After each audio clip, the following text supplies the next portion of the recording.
Hello everyone, and welcome back to Pale Shadows. I'm your storyteller, and I'm here to guide you through tonight's tale. I know many of you come here to relax, unwind, and maybe even drift off to sleep.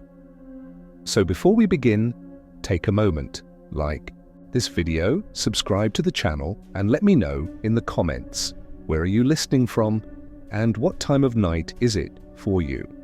Now find a comfortable spot, let the world slow down around you, and allow the story to carry you into the calm.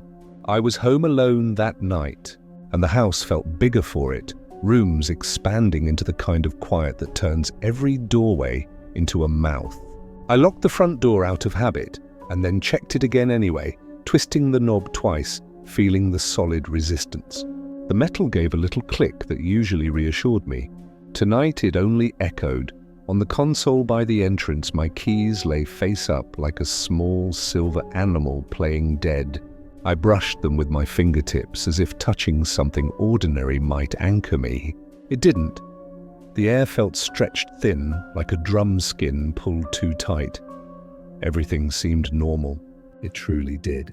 The hallway rug was slightly crooked, the same way it always was after a day of me not caring.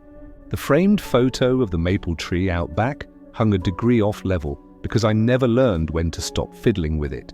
The faint detergent smell from the morning's laundry still hovered near the staircase. Somewhere beneath it all, the kitchen carried the barest whisper of cardamom and black tea from the evening. And yet I felt strange, not frightened. Not even anxious, not at first. Just misaligned, as if the flooring of the world had been laid one plank half an inch to the left. Every time I moved, something in me skidded. I told myself it was nothing. A long day, the kind of day that leaves the mind buzzing with leftover static, headlines, emails, short walks that didn't count as breaks. I'd skipped dinner without meaning to, then tried to compensate by drinking more water than I wanted. Now the water sat in my stomach like a small tide that couldn't decide whether to go in or out. I set my bag on the chair by the window and slipped my shoes off, nudging them into place with my toes. The house had its usual weight, the hum of the refrigerator, the gentle tick of the hallway clock, the whisper grit of the heater turning on. All the harmless mechanical heartbeats of a place that had nothing on its mind. "I'm fine," I said out loud, because hearing my own voice makes me believe it. The words drifted through the living room and thinned into the ceiling. For a second I imagined they didn't thin at all, that they gathered in the corners and watched me from there. I shook the thought away. I walked into the kitchen and turned on the kettle without checking if I wanted tea. The red switch lit up, a tiny obedient glow. It comforted me more than I expected. I leaned my palms on the cool counter and looked at the window over the sink. My reflection was a faint smear in the glass, the outdoor darkness behind it like a lake without a surface. Everything seemed normal, and then the strangeness sharpened a little and stood up inside me. It wasn't a sound, it wasn't a shadow. Nothing moved. But the feeling arrived the way a stranger sits down too close to you on an empty bus, and you notice, not with your eyes, but with your ribs. I straightened, almost embarrassed, as if someone had caught me slouching in my own kitchen. "Enough," I said, gentler this time, making a small compromise with the quiet. The kettle began a low, growing moan. It sounded like a throat clearing, like the house wanted to speak. I laughed at myself and reached for my phone. Reflex.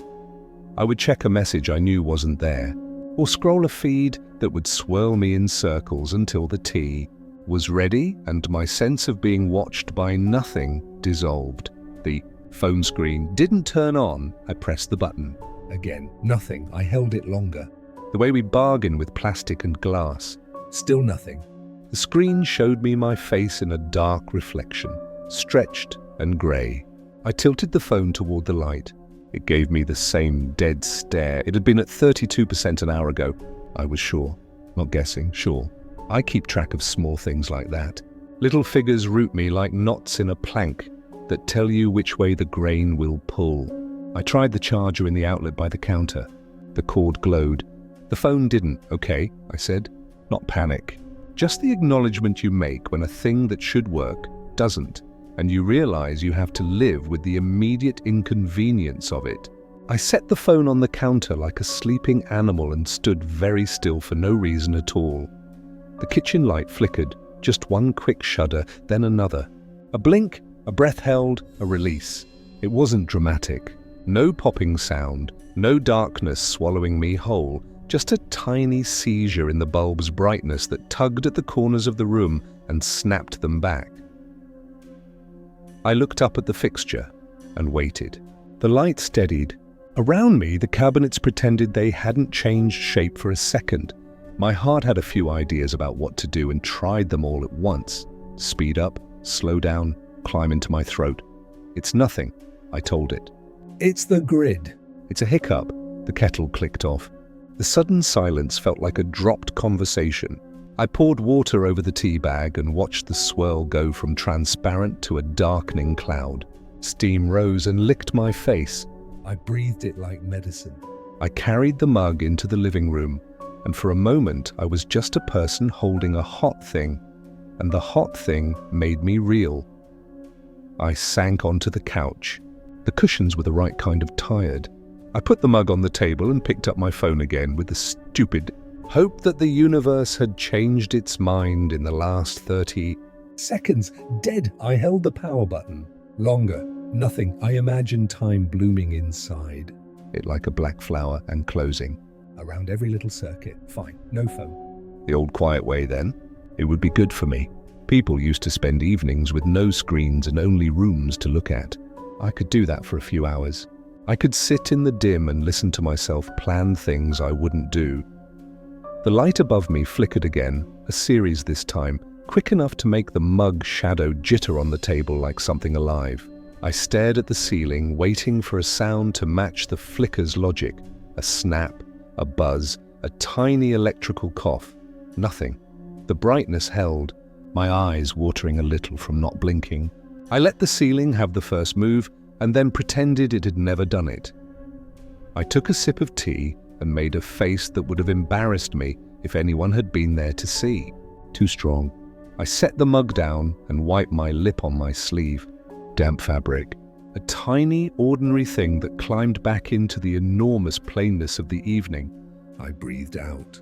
The sound of it returned to me as if the room was slightly concave. From the hallway came a small noise. It wasn't dramatic. It wasn't even clear. A soft nudge of sound like a weight changing its mind on a wooden board. If it had been daytime, I wouldn't have noticed it at all. If there had been another person in the house, we might have spoken over it, and it would have dissolved without definition. But it was night, and I was alone, and every thread in the fabric of the house carried more weight than it wanted. I turned my head toward the hallway. The darkness there wasn't total. The living room light draped a pale cloth over the threshold, but the corridor beyond drank it as if thirsty, leaving only a faint suggestion of door frames, rectangles within rectangles, gates stacked like cards. I didn't move. I tried to classify the noise. An object settling. The old bookshelf adjusting its shoulders, the air returning to a place it had decided to leave. All those answers were available, inexpensive, and I bought them all at once. It's nothing, I said softly. I didn't know who I was reassuring, myself or the corridor. My voice made a shape in the room and then erased itself. I waited for the common sense to arrive. It did late, wearing a coat. Go check. Be rational, confirmed the ordinary. But I didn't stand. The choice not to move felt both lazy and deliberate, like ignoring a text because answering would require you to step into a version of yourself you weren't ready to be. I didn't want my body inside that hallway just yet. I didn't want my breathing to belong to it. Instead, I leaned forward, elbows on knees, eyes fixed where the light ended. I listened past the house. I listened for the negative of a sound, the shape something would make if it wanted to hide inside silence. The longer I listened, the more the background came forward. The refrigerator's loyal hum, the heater's mild animal breathing, the clock's tick like a nail being tapped very gently into wood. Sounds I know so well they usually register as quiet. Tonight, they disclosed themselves one by one, embarrassed to be noticed. No follow-up noise came. The house held its poker face. I leaned back, my spine pressed into the couch as if the furniture had hands. I took another sip of tea, then set the mug down because my hands had become clumsy with the idea of dropping. My fingers didn't shake. They only wanted to. I rested them palm down on my thighs to give them something to do. You're making a story out of normal, I told myself. You're taking stitches and calling them scars. Perhaps, I reasoned, this was all my mind trying to keep itself interested, like a child humming to avoid hearing the grown-ups talk. In the window across from me, the night had turned my reflection into a thin ghost, a duplicate with less opinion. I raised my hand. The ghost did the same. The living room behind it floated on the glass. The book on the table with its spine up, the sweater thrown on the chair, the plant by the window that I kept meaning to move to better light. It looked like a stage set of my life, objects arranged to prove I existed. I considered turning on the lamp by the bookshelf, then didn't. I considered getting up to make a proper snack, then didn't. I considered walking straight down the hallway without pausing, without even looking, and I didn't even pretend to start. I stayed where I was and let time draft around me. After a while, the silence changed shape. Not louder, not heavier. Just more assertive, as if it had remembered it was mine. My breathing began to sound ordinary again. The earlier strangeness softened and flattened into the evening, the way a crease settles into a shirt when you stop touching it. And then the lights flickered a third time. This one had some nerve.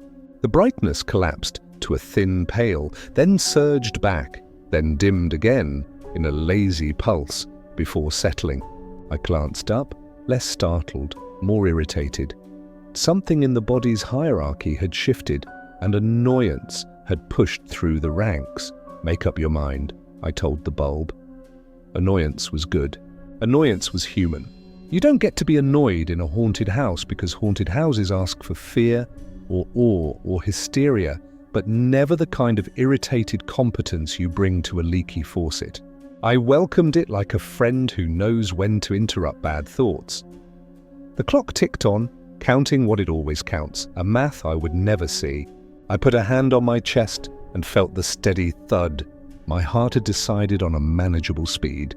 I could live with this. The phone on the table remained a small, black refusal. I picked it up again anyway.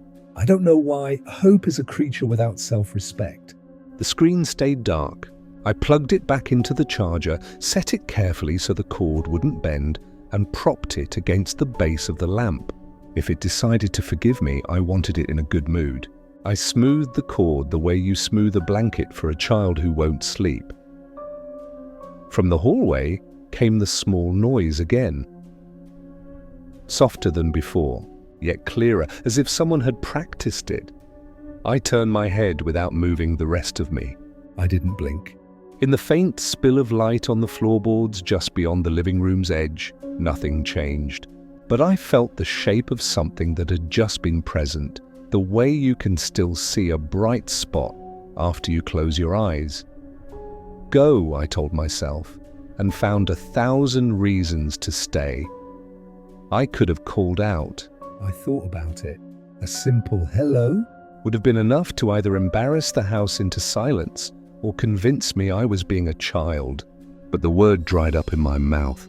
Saying hello presumes someone. I didn't want to presume that. Instead, I listened harder, which is sometimes the worst thing you can do. The house heard me listening and did what good houses do. It performed its harmless chorus. A gentle settling creak, a thread stretch in the ceiling, a sigh from the vent. Familiar, boring. I breathed in time with it until my body decided to imitate calm. It's nothing, I said again, but this time I didn't say it aloud. I let the sentence be an internal hand, smoothing the rumple of my attention. I found the mug again and lifted it, letting the heat wake my palm. The tea had cooled enough to drink without wincing. I took a slow mouthful and held it, then swallowed, counting 3 beats to make the swallow feel like a decision. My eyes slid back to the window. The glass showed me my own small rituals and returned them without judgment. I watched my reflection breathe and thought, I am inside a machine that pretends to be a house, and tonight the machine is soft with me. I didn't know what that meant. But the sentence came and sat down next to my other sentences, and for a moment, I liked it there.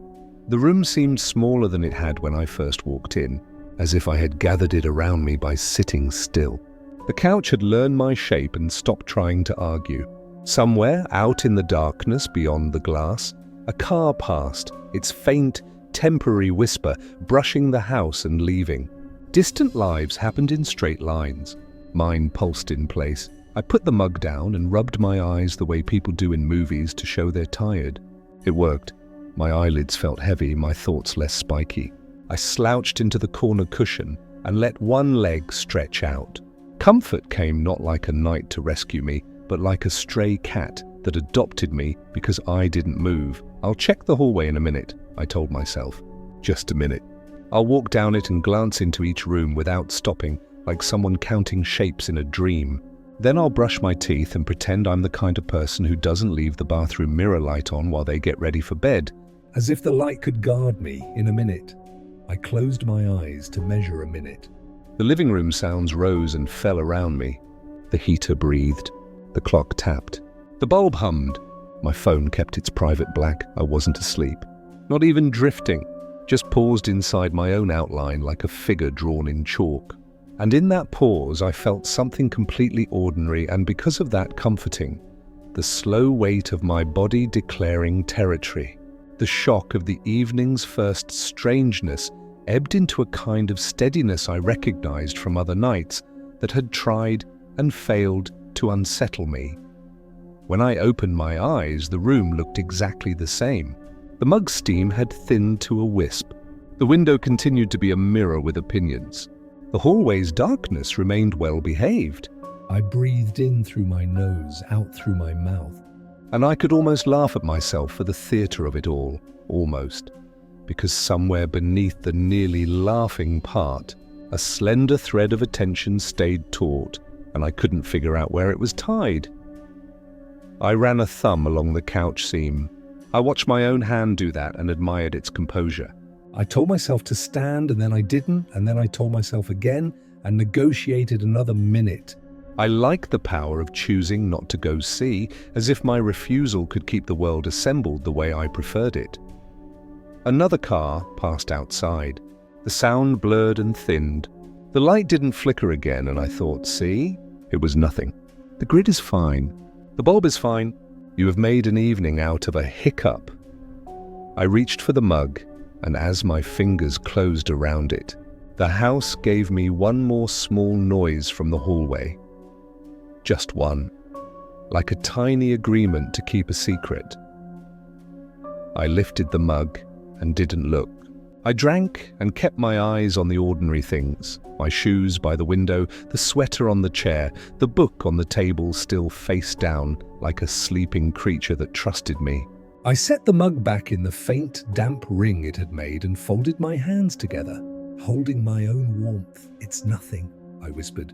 Finally saying it out loud with the softness I should have used from the start. And I ignored it. I let the noise be just a noise and allowed the night to keep its shape. I sat there until the heater clicked off and the house became a little colder, and the quiet climbed one step higher up the stairs of itself. I watched my reflection in the window settle its shoulders. I didn't look toward the dark, deep down. I already knew it wouldn't stay quiet for long. But for that first hour, for that careful, ordinary hour, I chose the version of the story where I stayed still, where the hallway was only a hallway, and the small noise belonged entirely to the house. I chose not to turn toward what was waiting there. Not yet. The house taught me new kinds of silence that night, silences with temperature, with posture, with opinion. After the last small sound from the hallway settled into the wallpaper, I tried to let my body sink again, to be the person who doesn't go looking for trouble because they know trouble likes being found. I was almost there, soft, obedient, pretending to be calm, when the quiet exhaled. It was so faint at first that I mistook it for my own breath returning to me off the window. A slow, soft rush, thinner than a whisper, thicker than a draft. Then it came again, measured, patient, as if the dark had lungs. I sat very still. I didn't want to add my breathing to the noise and confuse the math, so I tried the child's trick of holding my breath to see if the sound continued. It did. In, out. A careful rhythm from somewhere behind the living room, where the hallway narrowed and the walls knew how to keep secrets. I counted 3 breaths of it before the part of me that believes in science stepped forward with a clipboard and told me the obvious. Vents, pressure, temperature shift. Houses breathe. They always have. They were built by people who breathed for people who breathe, and they remember. Of course, I murmured. The vents, saying it out loud, made it more plausible. I uncurled my fingers and pretended I had solved something. The heater wasn't running. I could hear the stillness of it. But the ducks could still settle and sigh. Air could still remember its roots. That's all it was. That's all. Another breath from the same not-quite place. I turned my head a fraction toward the hallway, but kept my eyes on the table, on the ring of damp from the tea mug, on the sleeping slab of my dead phone. The ring had widened and paled around the edges. I watched it like a tide chart as the sound continued, an inhale that lifted a little at the end. As if a lip parted, then an exhale that seemed to hesitate, to listen to itself leaving. You're imagining shape where there's only sound, I told myself. Don't appoint intention to air, but my skin had already made up its mind.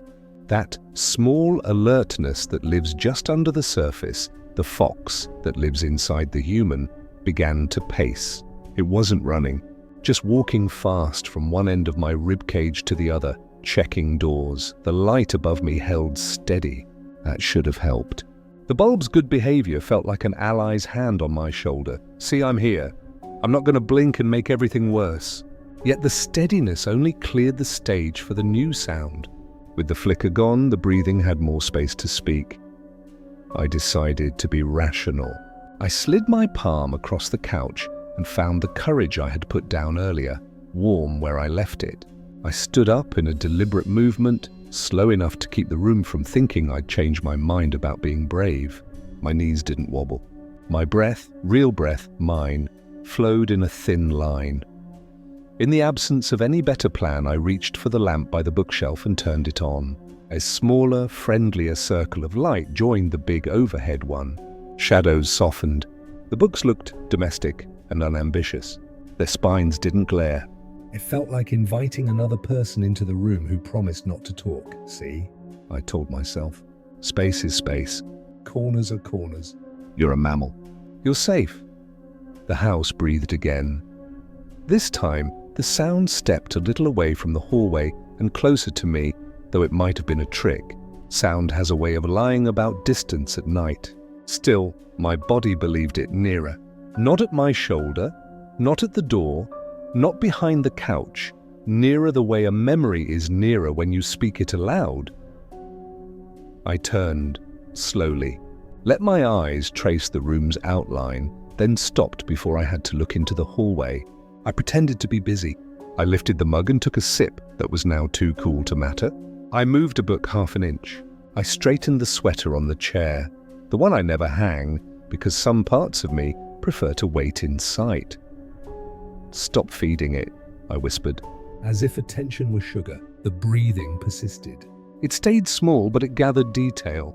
I noticed a faint, wet catch on the inhale, as though whoever owned those lungs had recently been crying. On the exhale, a hitch near the end, the way breath sometimes pauses before it gives up the last bit of air. The sound was deeply ordinary and entirely wrong. I didn't want to look. I also didn't want to be the person who refuses to look because refusing makes the thing larger than it is. So I made a compromise with myself. I would look, but I would look wrong. too quickly in the wrong direction first, then behind me last, so the act felt more like refreshing a page than opening a door. I scanned the ceiling, the corners, the shadow under the coffee table. My gaze slid across the carpet, found nothing to justify itself, then rose to the window. I met my own reflection there, pale, attentive, mouth slightly open like a student answering a question they didn't hear. Behind the reflection, the night stayed slick and unreadable, and then I did it. I looked behind me. I turned my head, then my shoulders, and gave the room my back in order to grant the hallway my face. It's funny how dignity negotiates in moments like that. I refused to hunch. I let my chin stay level. I let my eyes go where they wanted without flinching. Nothing. Just the hallway, thinner than memory, stitched with door frames. The spill of living room light reached the floorboards in a narrow stripe, as if the brightness had chosen a careful path and then gotten tired. Beyond it, a blur of familiar dark shapes. The edge of the console table. The picture frames like mute windows, the long runner whose pattern I have stepped on so often that my feet know its geometry. The breathing didn't stop. That was the part I had stupidly hoped for, that looking would shame the sound into silence. Instead, the quiet exhaled again, calm as ritual. A draft, the practical voice insisted. A seam under the door. Microcurrents you would not think about in daylight. Your own pulse translated by the house. I listened for proof. Sometimes houses confess when you stand still long enough. But the sound gave me nothing else to hold. No scrape, no shuffle, no chime of glass, no shift of weight. Just air moving as if through a throat. I took a step toward the hallway and found that my feet remembered how to be attached to me. One step. The floor sounded like floor. The lamp's halo followed me a little, and then decided it had done enough. I stopped at the edge of the light where the boards turned darker and the runner tugged the hall into a vanish point. Enough, I said softly, to nothing in particular. Enough, not tonight. I wasn't making a rule for the universe, only for myself. I was declaring that a story could be delayed without being denied.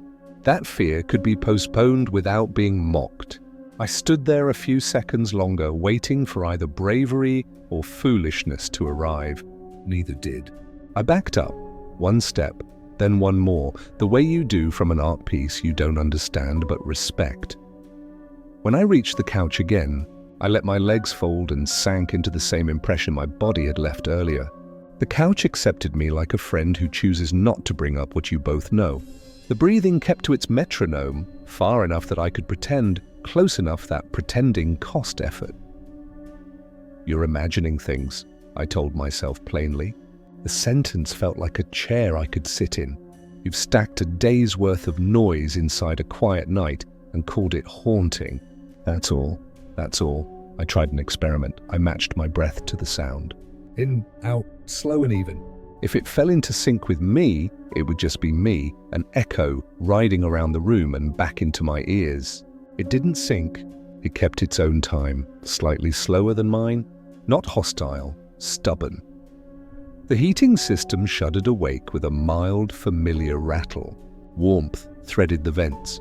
The new air broke the illusion for a moment, as if a teacher had walked into the classroom and the whispering stopped. The breathing sound dulled, then dissolved into the ductwork, or I convinced myself it did. Either way, relief arrived, a small, colorless relief that didn't celebrate, only nodded. I smiled to myself, a tired, lopsided thing, and let my shoulders drop. See, I said, science. The heater's long inhale wrote a blanket over the house. I let my eyes soften and lost focus on purpose, the way you do to find the hidden picture in a mess of dots.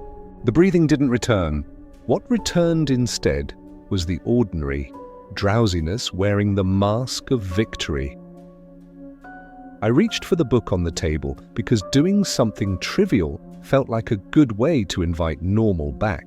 I opened to the middle and tried to step into a paragraph that had nothing to do with me. A character walked through a field. A dog barked 2 towns away. A mother's hand hovered over a child's hair.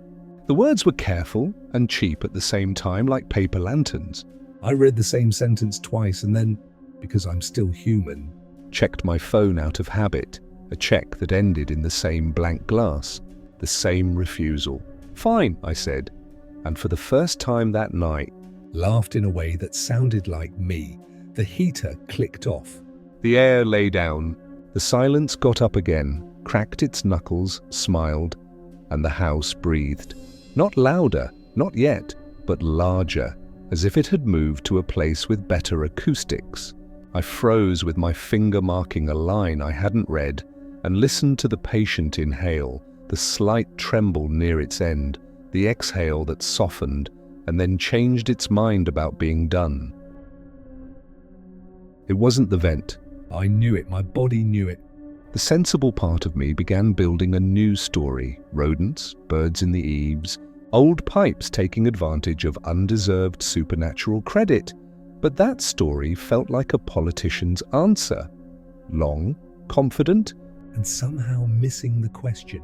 Imagination, I said, firmer. You're imagining this. My voice trembled on the last word. That annoyed me enough to give me a small performative courage. I stood, set the book down with more ceremony than it deserved, and did the thing my fear had wanted me to do badly enough to make me postpone it. I turned all the way around again and looked behind me, not just with my face but with my whole body, shoulders squared as if the hallway respected posture. Nothing, not even the mood of something, no reshaped shadow, no glint on glass that might have been an eye. The runner was just a runner. The door frames were exactly where the builder put them. The photographs on the wall, crowded, mismatched frames from a life I believed in, stayed perfectly. Stupidly still, I held the stare a few seconds longer than necessary, as if that extra time could earn me points for later. Then I looked up at the ceiling and searched for cracks. I looked down at the baseboards and considered whether the tiny gap where paint met wood might conduct air in a way that mimicked breath. I knelt and put my palm near it. No movement, no chill, only the faint, humiliated warmth of my own hand. When I stood, the sound had paused. Not stopped, paused. The way someone pauses when they realize they've been heard. A thin ribbon of cold threaded through me. It didn't start in my skin. It started in a place behind my eyes and laid itself over my nerves. The fox inside me stopped pacing and crouched. I swallowed. The swallow made a noise in my head that sounded too loud, and I winced at my own biology. "I see you." "Nothing," I said to the hallway. It was supposed to be a joke, but the words were too serious in the air. They stood there after I'd spoken them, unwinking. I sat back down because sitting felt like an argument I could win. The couch sighed around me, and for a foolish second I imagined the furniture was on my side. The breathing returned, almost gentle, and my first clear thought was, what if gentle is worse? What if loud is kindness and soft is intent? Fear is a slow eater. It doesn't take bites out of you. It salts you first. My mouth went dry in the way that makes you wish for a glass you forgot where you put. I found the mug by memory and sipped what had become cold tea. The taste was flat and medicinal. It didn't help. I set the mug down more carefully than I needed to, because clumsiness felt like an invitation to chaos. Nothing has changed, I told myself. The room is the room. The sound is the same size as it was, but it wasn't. The sound had learned me. It shaped itself to the outline of my attention the way water learns the shape of a bowl. And with that learning came a weight that wasn't noise at all. Not a presence exactly. A pressure. I focused on listing objects. An old trick. Lamp, couch, table, book, plant, window, sweater, keys on the console, picture of the maple. I named them silently and let each name be a step away from the idea of a throat in the dark. It worked for 8 objects. On the 9th, keys on the console, I pictured them in the hallway bowl. Pictured the glint they make when the light touches them just right. Pictured how a person standing near that bowl would cast a thin shadow that would lean toward the staircase. I almost looked. Almost. Instead, I told myself a new sentence. You are safe because you say so. It felt childish. It also felt true enough to try. I breathed with discipline now, not matching the sound, but keeping mine steady so my ribs had something obedient to do. The air went in. It came out. I counted the movement of my shoulders, the rhythm of my heart, the weight of my feet on the carpet. Every measurement was boring in the most comforting way. The breathing faltered, just once, as if whoever owned it had lost interest. The pause gave me a ridiculous courage spike. I considered walking into the hallway then, quickly, decisively, just to clear the air between us. I stood halfway, then sat again, my body explaining to me that I was allowed to change my mind without being a coward. I looked behind me one more time. I don't know why, except that repetition can be a spell. You do a thing enough and it becomes a ritual that protects you. Or that's what we teach ourselves when life refuses to be simple. I turned, scanned, found nothing, and turned back, this time faster, as if catching something in the act. Nothing again. That nothing had dignity.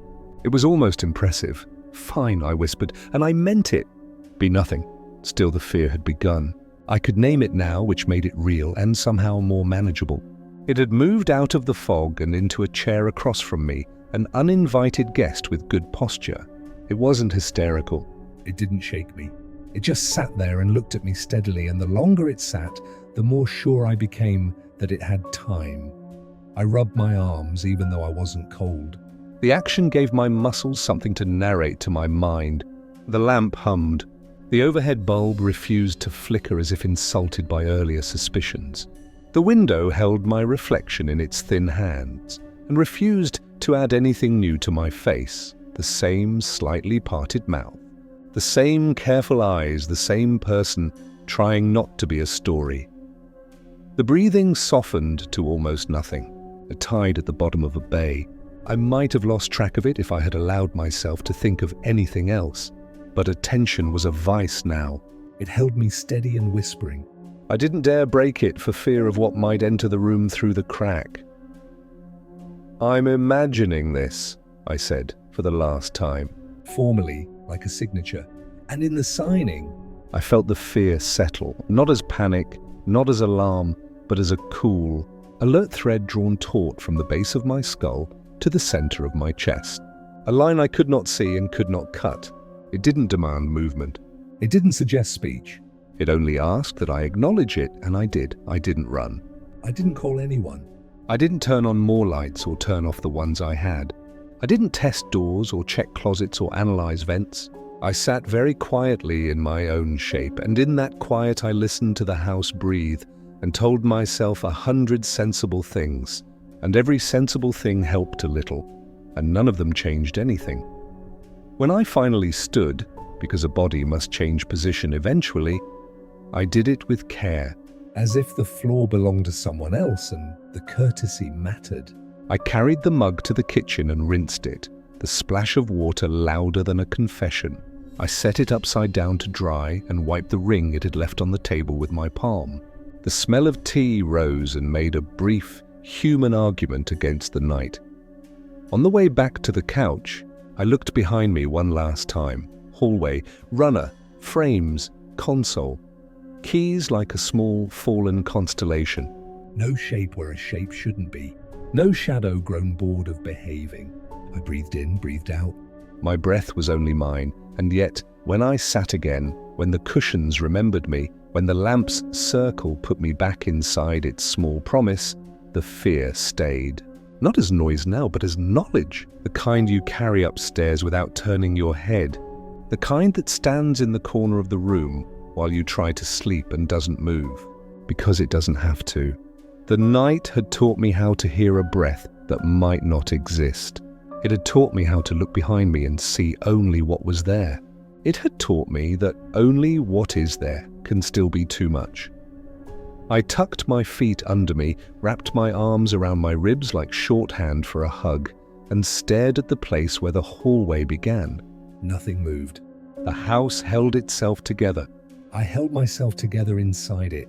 I used to think silence was emptiness. I don't think that anymore. Silence is space filled with things you can't name.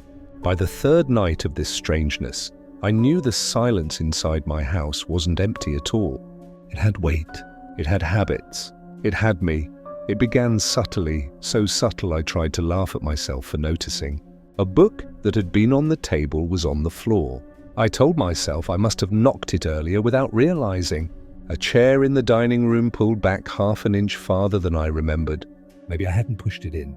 A glass on the counter shifted just enough that its ring of condensation no longer matched the mark it had left. Small things. Forgettable things, but forgetting them became impossible once I started watching. The first time it happened in front of me, I had just set my mug down. I was tired of listening to nothing, so I picked up a half-finished novel and forced myself to focus on the words. My eyes crawled down the page, pretending to care about a story I couldn't enter. That's when the mug slid, not far. Not fast, just half an inch across the table. Enough to drag its base against the wood and make a tiny scratching sound that knifed straight through my skin. I froze, the book sagging in my hands. For 3 long seconds, I couldn't breathe. Then I did what I always do. I lied to myself. Maybe I nudged the table. Maybe my elbow brushed it. I looked down at my arm. Nowhere near. The mug sat there as if it had never moved. Steam no longer rose from it. My reflection on the surface looked pale and stretched. I put the book aside and leaned forward, pressing my palm flat on the table as if to claim the wood, to remind it who lived here. That's when I heard it again. The breathing. I had heard it before. Faint and patient, but now it was closer. A slow inhale, thin and wet, followed by an exhale that seemed to drag itself reluctantly from invisible lungs. My body locked. My own breath quickened, but the other rhythm stayed calm, measured, almost deliberate. I turned my head slightly, the way you do when trying to convince yourself you're just listening harder. Behind me, the air thickened. I could feel the shape of someone standing there. I knew in the deep animal part of me that if I stretched my hand backward, it would brush fabric, skin, a shoulder. But when I turned, slowly, too slowly, there was nothing. The hallway stretched behind me, unchanged. The walls, the runner rug, the frames on the wall, still obedient, indifferent. No one stood there. The air didn't move. I laughed shakily under my breath. You're losing it. But I wasn't laughing long. The door to the kitchen creaked open on its own. It wasn't wide, just a small shift, enough for the hinges to complain. I had closed it earlier. I remembered the click of the latch. Now it yawned, lazy and intentional, and stopped midway like someone holding their breath. I stood, though every nerve screamed not to. My legs felt borrowed, not entirely mine. I walked to the door and put my fingers on the edge. The wood was still vibrating faintly, as though touched seconds ago by hands larger than mine. I pushed it closed, slowly, forcing the latch into place. The sound of it catching should have reassured me. Instead, it felt like a child pulling a blanket over their head, pretending that made them safe. I backed away, 1 step, then 2. The door opened again, this time faster, as if mocking me. The hinges groaned, and the gap widened enough that darkness from the kitchen spilled into the living room. My heart hammered so hard I thought it might shake the air itself. No, I whispered, because it was the only word I could find. I closed it again, harder. The slam echoed too loudly through the house. I leaned against it, pressing my weight forward, daring it to move. It didn't.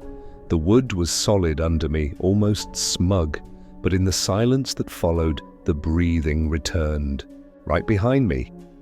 The sound brushed my ear, an inhale long enough to raise goosebumps, an exhale heavy enough to stir the tiny hairs at the back of my neck. I spun so fast the world blurred. Nothing. Just me, the door, the empty living room. I pressed my back to the wood, my chest heaving, eyes darting across every object in sight. The lamp glowed steadily, the couch sagged in its usual shape, the book lay open on the table where I had dropped it. Everything was as it had been, only I was different. drenched in the certainty that I wasn't alone. Then came the second proof. The hallway door upstairs slammed shut with a violent crack that made the ceiling tremble. I flinched so hard I almost dropped to the floor. The sound was too heavy to be wind, too sudden to be imagination. One door after another began to move. First the bedroom, slam. Then the bathroom, slam. Then the closet, softer but insistent.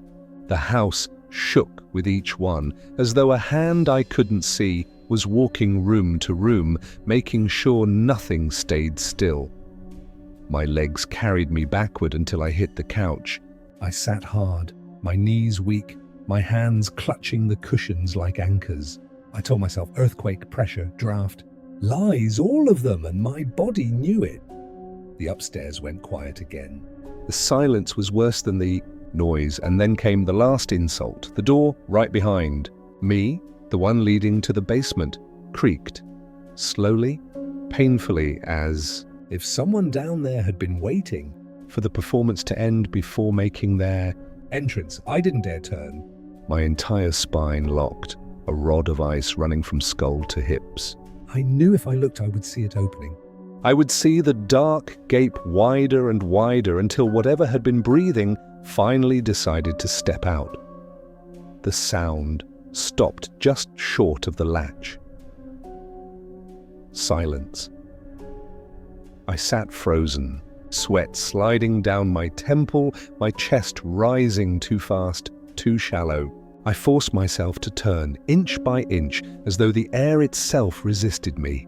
The basement door was closed. Perfectly shut. I almost cried from the shock of it.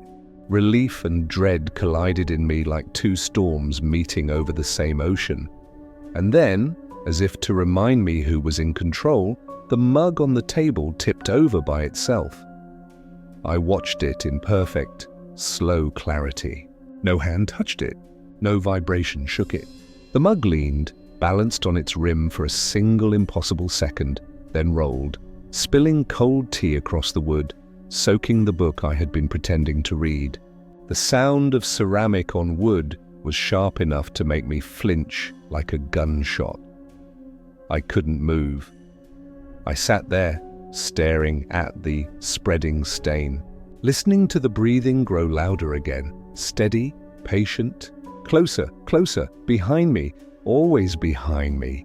I turned once more, because I couldn't not, and once more, nothing.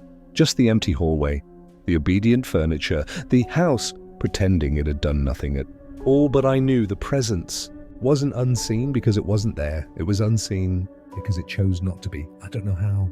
Long I sat staring at the overturned mug, the tea soaking into the book.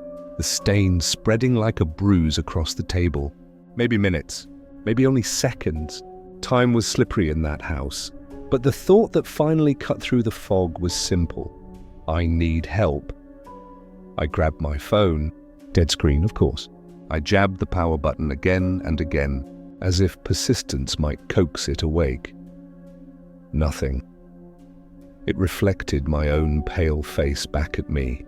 And for a moment I hated that face, hated the helplessness in it. Still, maybe the charger had revived it. I plugged it in again, holding my breath like someone waiting for a heart monitor to beep. The charging symbol flickered once, faint, brief, then vanished. But when I pressed the button again, the screen glowed. A pulse of light in the dark. I almost sobbed with relief. I opened the contacts list, fingers trembling. I didn't scroll. I pressed the first name my brain offered, a deal. He'd believe me. Or if he didn't, he'd at least answer. The ringtone barely made it halfway through the first chime before cutting off with a flat, cold silence. The call had dropped. I frowned, checked the signal bars, 2 weak lines glimmering in the corner. Enough to try again. I hit redial. This time, it didn't even ring. Just a hollow click followed by dead air. Then the screen froze, the image of Adil's name stuck in place like a gravestone. "No, no, no," I whispered, shaking the phone as if I could rattle the signal back in. The screen went black again. I felt the weight of the house leaning in on me as though it had been waiting for me to try. My mind leapt to the next option. The police. Even if they laughed, even if they thought I was drunk or delirious, at least someone would come. A uniform, a flashlight. Another heartbeat in this place. I dialed the emergency number. My thumb trembled over the call icon, then pressed. For half a second, the phone responded. The screen lit, the connection wheel spun, and then it cut. No error message. No busy tone. Just gone. I tried again and again. By the fourth attempt, the screen wouldn't even load the dialer. It glowed white, then grey, then collapsed back into black. I stared at it, throat dry. The phone was more than an object. It was the last fragile thread tying me to the outside world. And now it dangled in my hand like a severed cord. The silence deepened. My ears strained for the breathing again. I didn't hear it. Somehow that was worse. I stood too quickly, the couch groaning in protest. My pulse throbbed in my wrists. If the phone was useless, maybe the landline. Except I didn't have one. Who keeps landlines anymore? The thought made me almost laugh, sharp and bitter. I had chosen convenience over security, and tonight that choice mocked me. The lights flickered again, dimming so low that the room swam in shadow before blinking back. The sudden flare burned my eyes and I blinked hard, seeing spots. A low hum followed, mechanical and unnatural, rising from somewhere near the entryway. I followed the sound with my ears, cautious steps carrying me closer. The electricity meter, that old grey box by the front door, was clicking. I had never paid attention to it before. It was just one of those background fixtures, a thing you see without seeing, but now I saw it. The small red dial inside spun wildly, then froze, then spun backward, as though deciding which direction reality should take. Click, whir, stop, click. Off, on, off, on. Each time it switched, the lights in the house surged and fell. The refrigerator motor coughed, the heater hiccuped, the lamps pulsed. It was like the house was breathing through the wires. I backed away, pressing myself against the wall. My own breath was shallow, uneven. This isn't real, I whispered. You're tired. You're stressed. You're imagining patterns. But the box clicked again, and the hallway light snapped off with a crack so loud it sounded like a gunshot. I jumped, heart pounding against my ribs. The light snapped back on just as suddenly. I wanted to believe it was faulty wiring. A surge, a storm I hadn't noticed outside. Something, anything, with an explanation. But outside the window, the night was calm. No wind bent the trees. No storm rumbled across the horizon. The only thing restless was the house itself. I clutched the dead phone tighter, as if it could protect me even without life. My thoughts scattered, chasing each other in circles. Do I leave? Do I run outside? But where would I go? The neighbors were too far, and stepping out into the darkness felt like stepping into the mouth of something even bigger. The breathing returned, soft, steady, from behind me. My skin crawled, every nerve shouting at once. I didn't turn. I couldn't. If I turned, I'd see nothing again, and nothing was somehow worse than something. I whispered, "It's in your head." It's in your head. But the air warmed near my ear, and the hairs at the back of my neck bent as though moved by breath. I spun. The room was empty. The couch sagged where I had been sitting. The mug lay on its side in a drying puddle. The doorway to the kitchen gaped, half open again, though I'd closed it twice. The house looked ordinary, banal, like a stage set left between rehearsals, and yet every inch of me screamed that something stood just beyond sight, just at the corner of vision, choosing not to show itself. I pressed my palms to my eyes until stars bloomed behind the lids. Maybe you're breaking down. Maybe this is stress hallucination. People hear things when they're overtired. People see shadows, but cups don't tip themselves. Doors don't slam themselves. Electricity meters don't play games unless they do. Unless I had missed all the ways the world moves when no one is watching. I pulled my hands down, and stared at the phone again. My thumb pressed the button. No response. I pressed harder. Black glass. My reflection stared back, eyes wide. Mouth trembling. That's when I realized something horrible. The reflection wasn't matching me for a fraction of a second. So brief, I nearly doubted it. My mouth stayed still. But the reflection's lips curved upward, just slightly. I dropped the phone. It hit the carpet with a muffled thud, the screen still black. I backed away from it. Every bone in me buzzing. The electricity meter clicked again. The lights dimmed. And in the dimness, I swore I saw a shape move across the hallway, quick, thin, impossible. I blinked, and it was gone. My chest heaved. My heart beat in my throat. The house pulsed with its own rhythm, off, on, and I stood trapped inside it, clutching my useless phone, whispering to myself over and over, "Is this real? Is this real? Or am I losing my mind?" No answer came.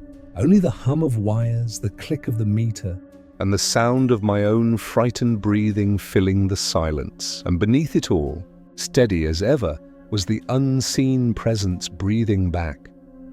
Night didn't arrive gently that day. It fell like a curtain yanked down, sudden and heavy, and with it came the kind of silence that doesn't wait to be noticed. It demands it. The whole house seemed to grow still, as though it too was listening. By then I had stopped pretending this was nothing. The noises, the flickering lights, the shifting objects, I could lie to myself in the daylight. But not in the dark. The sounds began early. First, the familiar creaks in the hallway floorboards, only louder. Not the harmless groan of wood expanding, but the deliberate press and release of weight. Footsteps, if I let myself call them that. At first they came slowly with long pauses in between, as though something was circling, testing the boards. Then they grew more confident. Step after step, closer together. I shut myself in my room. My hand shook as I turned the lock, though I knew locks were only symbols, not shields. The thin metal catch clicked into place, and I pressed my back against the door, breathing hard. Inside my room, the air felt different, denser. I thought maybe it would be safer there, surrounded by familiar things, the unmade bed, the small desk cluttered with papers, the wardrobe leaning tiredly against the wall. My sanctuary. My trap. The sounds didn't stop. They got louder, the creaks became bangs, the knocks sharper, closer. It was as if the walls themselves had started to remember voices. Every corner thudded. Every shadow carried weight. The ceiling trembled as though footsteps crawled above me, though I lived alone, and the attic had been empty since I'd moved in. I pressed my palms against my ears, but it was useless. The sounds seeped through my skin, then came the breathing, not far, not faint, close. At first I thought it was my own, too fast, too loud. But then I realized my chest was rising and falling at one pace, and the air brushing my ear came at another. Inhale, exhale. The heat of it grazed the side of my face. I spun, clawing at the dark, but no one was there. Just the room, just the bed, just the desk. But the sound stayed, breathing behind me no matter where I turned. I tried to steady myself. "You're imagining this," I whispered. My voice was a stranger's, thin and broken. Something fell, the book from the desk. It didn't slip, it hurled itself off, hitting the floor with a crack that made me flinch. A second later, a photo frame toppled from the wardrobe. Then the lamp by my bedside table tilted and crashed, the bulb exploding into darkness. One after another, objects dropped as though invisible hands swept them aside. Papers lifted in a sudden draft and fluttered down like frightened birds. The wardrobe door creaked open by itself, revealing only my clothes, swaying slightly on their hangers as though moved by breath. I backed into the corner of the room, my shoulders pressed to the wall. My eyes darted everywhere, trying to catch the movement, but there was none, just the aftermath. Things falling, things shattering, things rearranging themselves into chaos without touch. The breathing grew louder, heavier, Not calm anymore, but ragged, urgent. It circled me like an animal, though no shape appeared. Each exhale sent shivers crawling up my neck. I couldn't take it anymore. Something inside me snapped, the thin thread of denial, the fragile barrier of fear. I knew running wouldn't help. I knew hiding was pointless. The presence wasn't outside me, not anymore. It had entered the room, the air, the very marrow of my bones, so I did the only thing left. I faced it. I stood, trembling, my knees weak, and turned in a slow circle, whispering through clenched teeth. I know you're here. Stop hiding. Show yourself. The room answered with silence at first. The silence was worse than the noise. My ears rang with it. My breath caught. For a heartbeat, I thought maybe I had scared it away. Then the door behind me rattled. The lock clicked, slowly, unlocking itself. The handle turned down with a groan. The door shivered in its frame, then swung wide, though no hand touched it. Beyond the threshold, the hallway yawned in blackness, a tunnel of shadows swallowing light. The breathing surged again, so close now it felt as though lips hovered a whisper away from the back of my neck. My skin prickled. My body screamed to run, but my legs stayed rooted. I turned, fast, determined to catch it, and saw nothing. No figure, no face. No intruder. But the room was alive with its presence, thick and undeniable. I screamed, finally, a raw sound that tore from my throat. It bounced back from the walls, lonely and useless. The lamp fragments crunched under my foot as I stumbled backward, staring into the dark, waiting, begging for something to reveal itself. My chest heaved. My heart hammered so hard I thought it might burst free. Still nothing, only the sounds, the breathing, the crash of objects falling one by one until the room was nearly stripped bare of its order. My sanctuary was gone, turned into evidence of something I couldn't see but couldn't deny, and I knew. With every trembling fibre of my body, the night had only just begun for nights. The presence had circled me, breathing, whispering, shifting objects in the dark.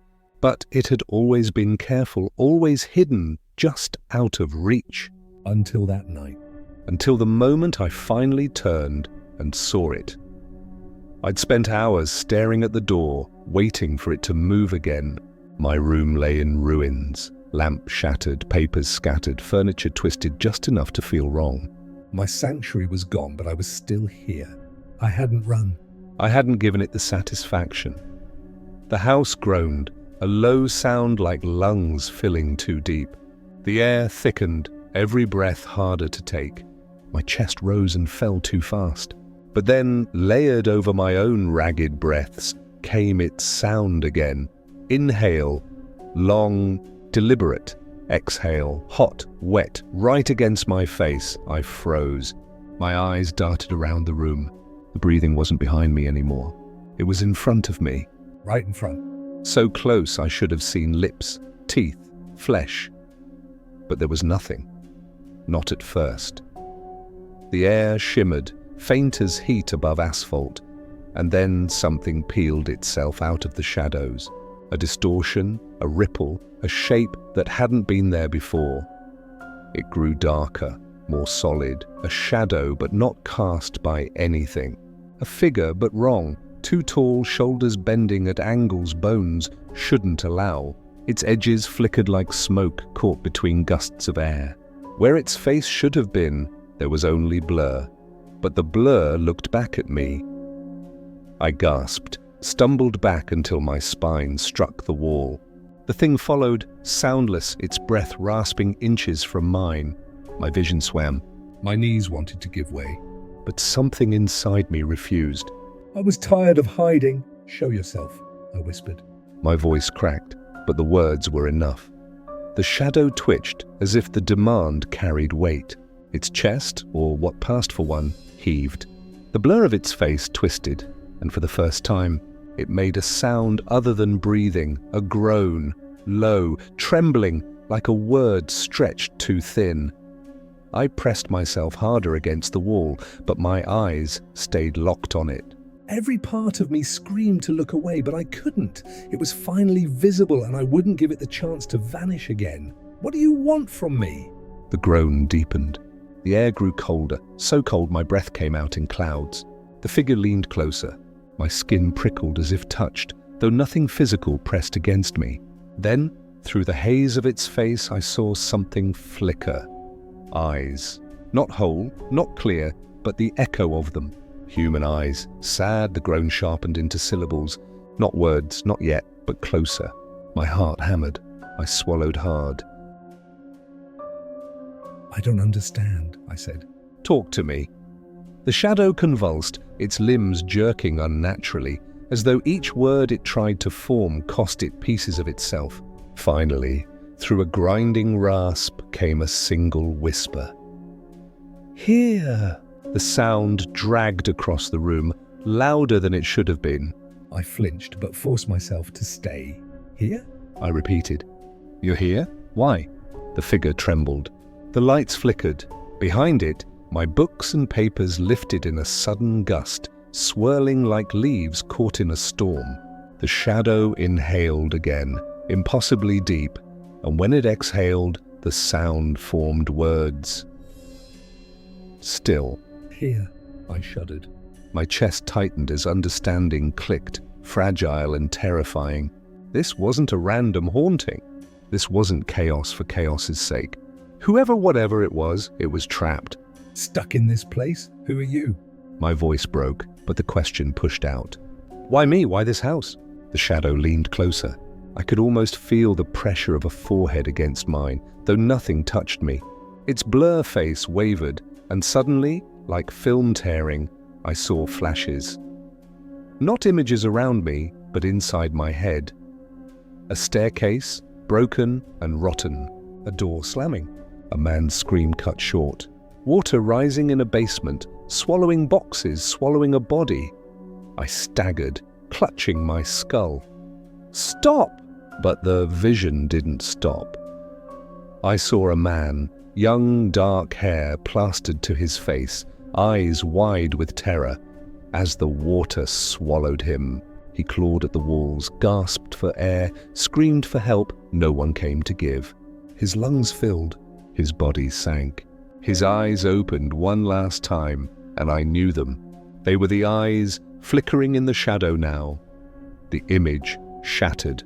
I was back in my ruined room, on my knees, the shadow looming over me. My whole body shook. I breathed. You died here. The shadow shivered, and the air trembled with it. The breathing turned ragged, pained. I could almost mistake it for sobbing. I understood then. This wasn't a monster, not in the way I'd thought. It wasn't here to torment me for fun. It was here because it couldn't leave, because death had chained it to this place, repeating its last breaths forever. You drowned, I whispered, in the basement. That's why the door. That's why the meter. The water, the power. You were trapped.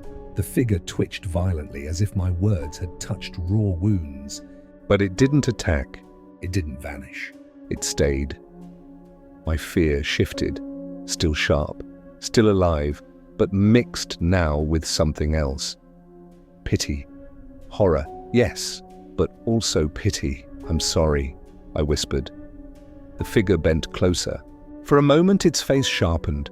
I saw the outline of cheeks, lips parted as though struggling to form words.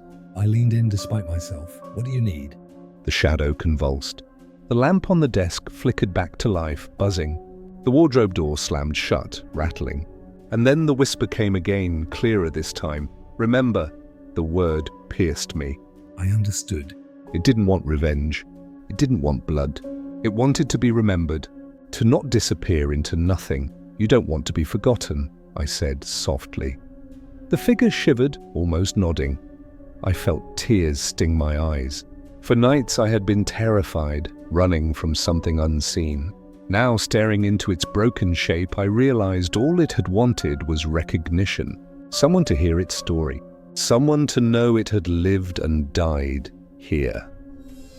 The shadow stepped back, retreating toward the doorway. its form blurred, breaking into smoke, but the eyes stayed a moment longer. Watching me, waiting. I'll remember, I promised. My voice was steady this time. I'll tell your story. You're not alone anymore. The breathing softened. Slower now, almost calm. The shadow dissolved into the dark. The house exhaled with it, the walls relaxing, the silence gentler than before. I sat on the floor, shaking, my heart racing. My room was still in ruins, my phone still dead, the night still heavy. But something had changed. For the first time, I understood. I wasn't just haunted, I was a witness. Morning didn't arrive softly. It arrived like a verdict. A pale stripe of light reached across the floorboards and climbed the wall as if measuring the room, measuring me. I was still on the carpet where I'd finally slumped, back against the bed, knees to my chest, eyes red and gritty. I had survived the night. That was the first fact I let myself hold. It wasn't triumphant. It was simply true, like the way dust settles when nobody tells it not to. The room looked wrecked in daylight, the kind of mess that makes you feel like you should apologize to the air. Splinters from the lamp, papers like lost feathers, a crescent of cold tea dried into the table like a bruise. My clothes clung to me with the stale sweat of fear. Every muscle ached with the memory of being clenched for hours. I tried to stand and my legs trembled the way new foals do. Even my teeth felt tired, but I was upright, and the window was full of morning. I took a breath that didn't catch on anything and almost laughed at how easy it went in. The house made its daytime sounds, polite, domestic, faintly embarrassed by what it had done in the dark. Somewhere a pipe ticked with warmth. The refrigerator resumed its mindless hum. The hallway clock, which I hadn't heard for hours, returned to counting the day like it had never stopped. I went to the bathroom and turned on the tap. Water answered. Ordinary water, not the black flood my mind had kept replaying. I splashed my face until my skin stung awake and watched the person in the mirror become me again in pieces. Eyes, mouth, a line of jaw, a stray hair stuck to my cheek.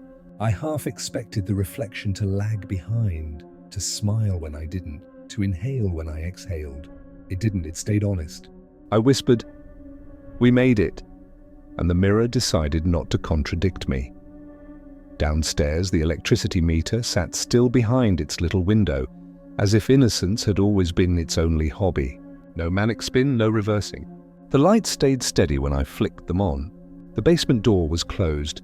My hand hovered over its knob, then withdrew. Not yet. Morning doesn't cancel the night. It just insists on a new chapter. The phone lay where I'd dropped it. I picked it up with the caution you use for a sleeping animal and pressed the button. For a moment, black. Then blink life.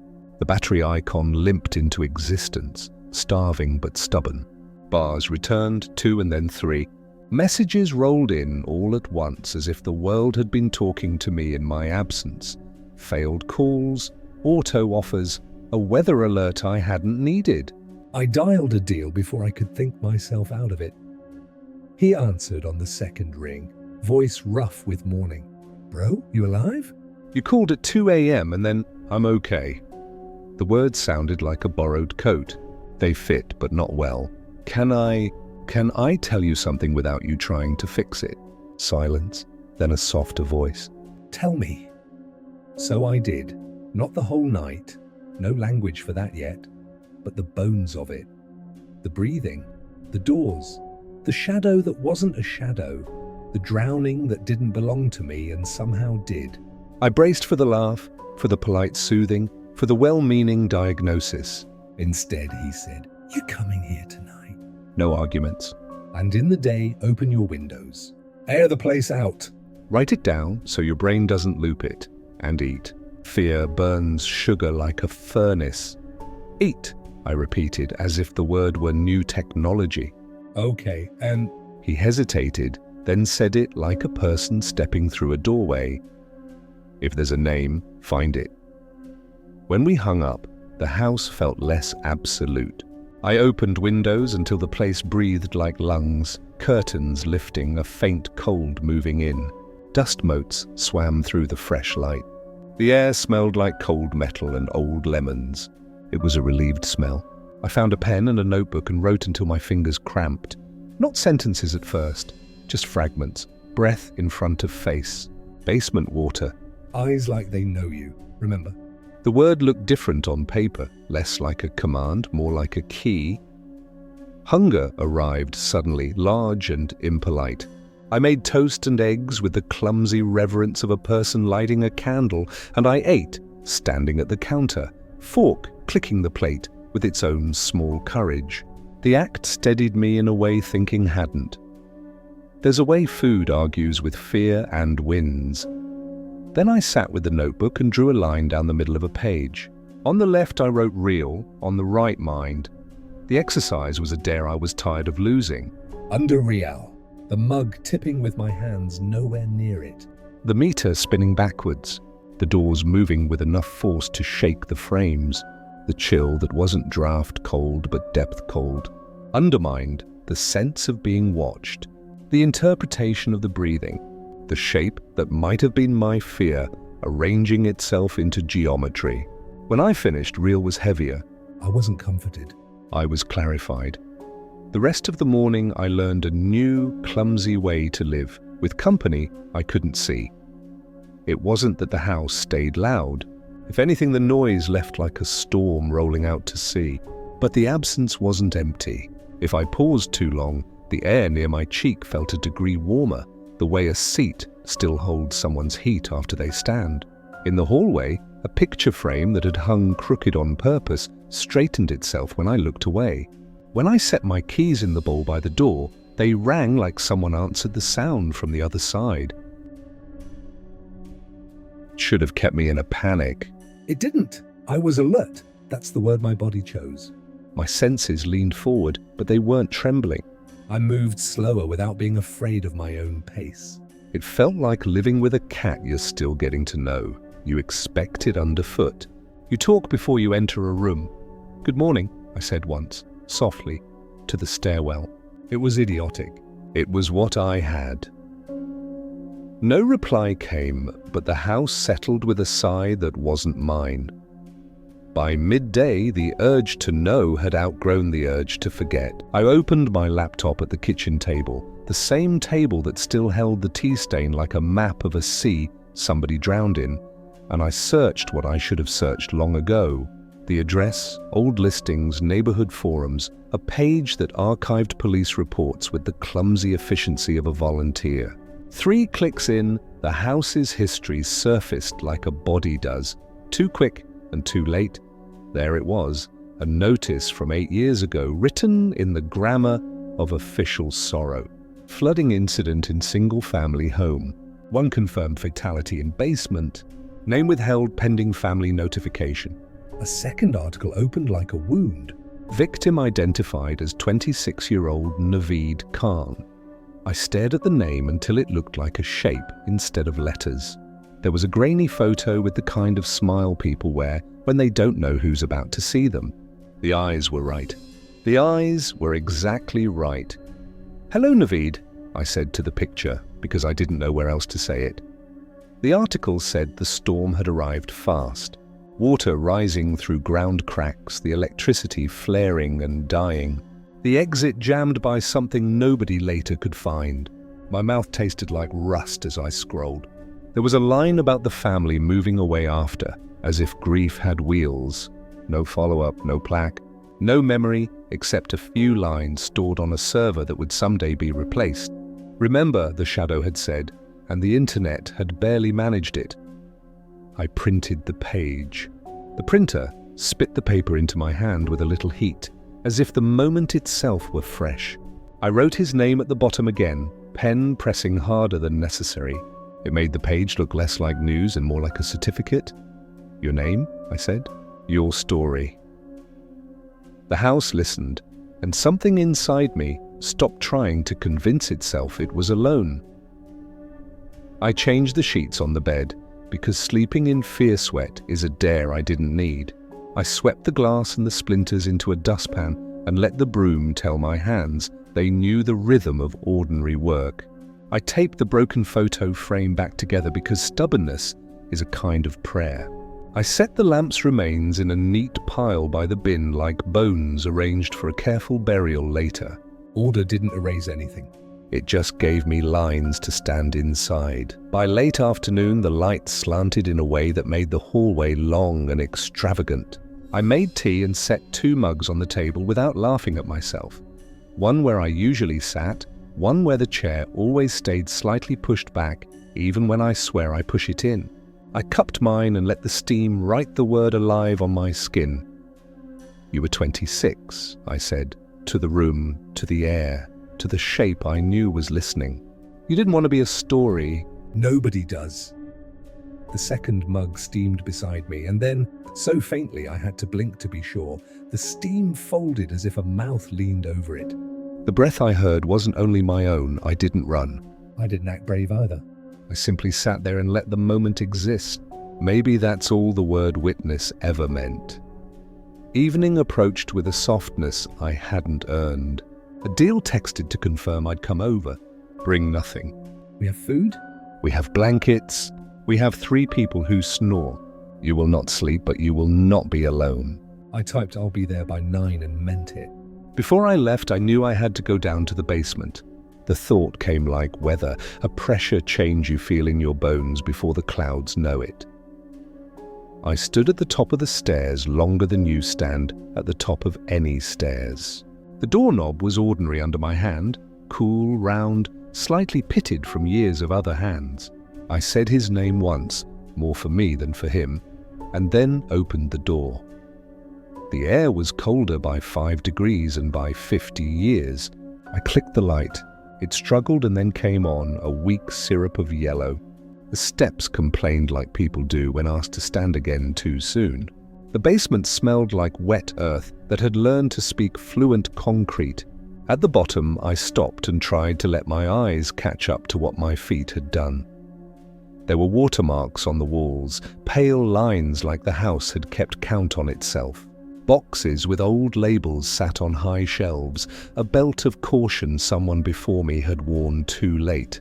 The sump pump grumbled quietly, loyal as a dog that still remembers the night the wolf came. In the corner, the stain of an old flood spread like a shadow trying to become a country. I stepped closer without stepping into it. "Here," I said, and my voice didn't echo. It sank. A breath reached my cheek. Not hot, not cold, just present, and the hairs on my arm rose the way wheat does when the wind learns its name. I stayed. I didn't ask for more and I didn't offer less. I just stayed long enough to let the room register that staying was possible.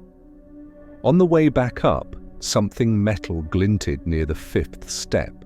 At first, I thought it was a nail that had worked itself free, but when I crouched, I found a coin the size of a rupee, tarnished to the color of an old bruise, pierced through with a tiny hole as if someone had once worn it on a string. I held it between finger and thumb and knew in that irrational way that makes truth inconvenient. It had belonged to him or to the night that had ended him, which sometimes is the same thing. I slid it into my pocket. By the time darkness arrived again, I had learned a new fact that hurt less than it should. I was never alone again. The sentence didn't come with trumpets. It came like an extra chair pulled up to a table. It came like an unnamed tab on a browser, open, quiet, always there, no matter what else you click. I locked the windows and packed a small bag and placed it by the door. I turned off lights one by one and left the hallway lamp on because negotiations are part of every relationship, even with what you can't see. I stood at the threshold and said, ridiculous and sincere, "I'll be back." The night outside felt like a lingering question mark. The house behind me felt like an ellipsis. At Adil's, everything was loud in the kindest way, pans and music and laughter that didn't ask you to be a certain person to join it.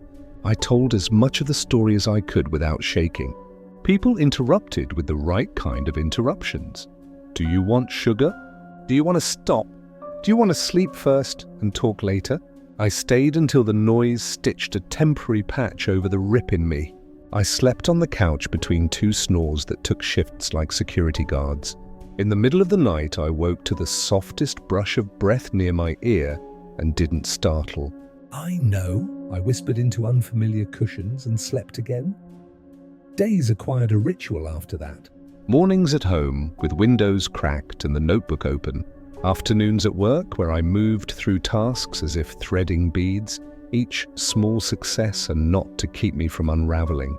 Evenings sometimes at a deals, sometimes in my own kitchen with 2 mugs and a name I no longer said only to headlines. In the house, objects mostly obeyed, but not always. A book would slide an inch closer when I forgot I meant to read it. The picture frame at the end of the hall would straighten itself as I passed, like someone tidying up before a guest arrives. Once the radio turned on to static, and then to a song I didn't recognize whose chorus used the word "stay" enough times to make me feel both scolded and held. I was alert all the time now, but not brittle. My body learned a new category between fear and calm, a bright, taut awareness that let me walk through rooms like a person honored by being watched, rather than hunted by it. There were days the alertness felt like a gift, the way you notice the exact cold of a glass in your hand, the exact tone of a sparrow on the fence, the exact kindness of a bus driver's nod. There were days it felt like carrying a bowl filled to the brim through a room full of elbows. I tried to give the presence what it had asked for. I learned where Naveed had worked, a hardware store that still kept his photo thumbtacked to a corkboard in the back.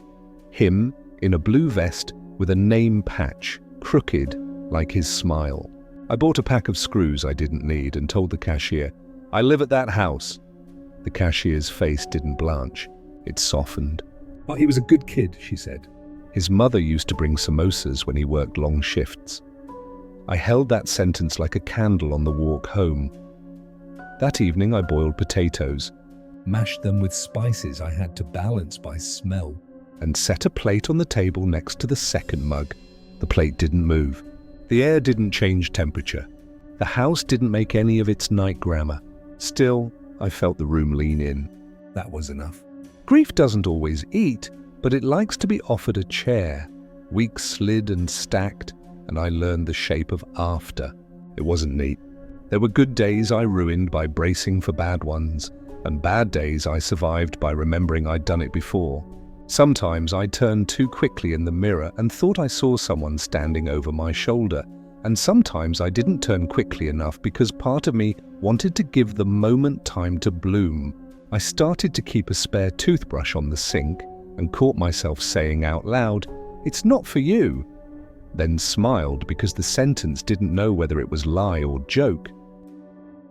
I told people in careful circles. Adil knew, of course.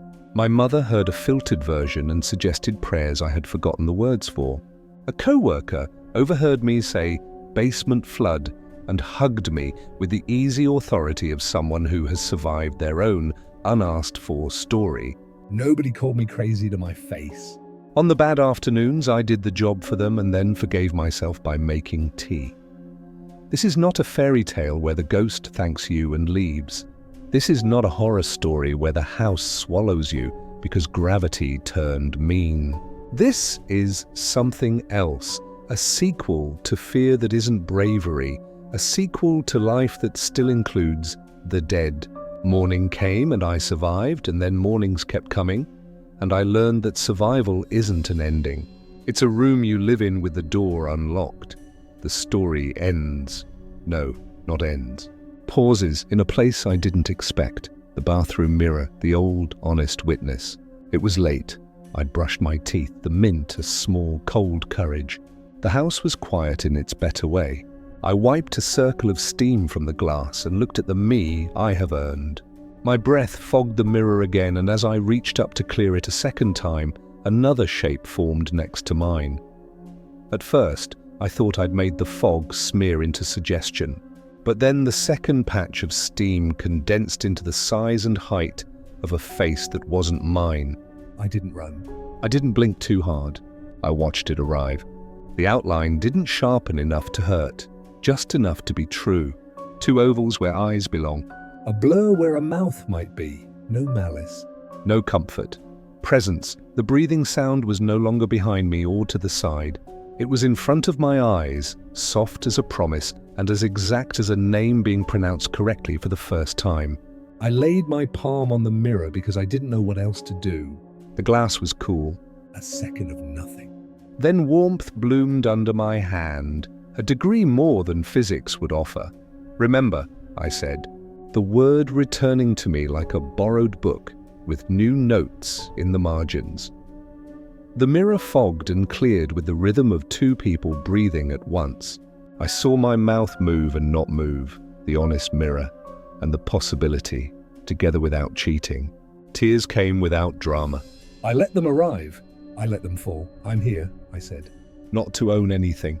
Not to fix anything. Just to tell the true thing out loud in case saying it kept the world from slipping. You're here. The warmth under my palm pulsed once, then softened back into glass. The fog thinned until the old, bright bathroom returned with its cracked tile and loyal towel and plant that refuses to die. I was alone in the way living people are alone, and not alone in the way that finally didn't terrify me. When I turned off the light and walked to bed, the hallway picture frame straightened itself by a tiny, dignified degree. In my room, I left the door open, not as an invitation and not as a guard, but because we were both learning new manners. In the dark, I could hear the twin metronomes of breath, mine human and fallible, his a lesson the house kept teaching. I let them be out of sync. I let them be.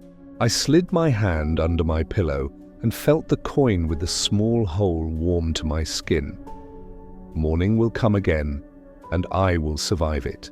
Night will come again, and I will survive that too. The fear is quieter, the alertness exact. I live with the dead and the living at once. And it turns out there is room for both if you move the furniture around. If you want a last sentence, take this one because it is scary and true and somehow tender. The spirit is still with me. And so inconveniently and miraculously am I.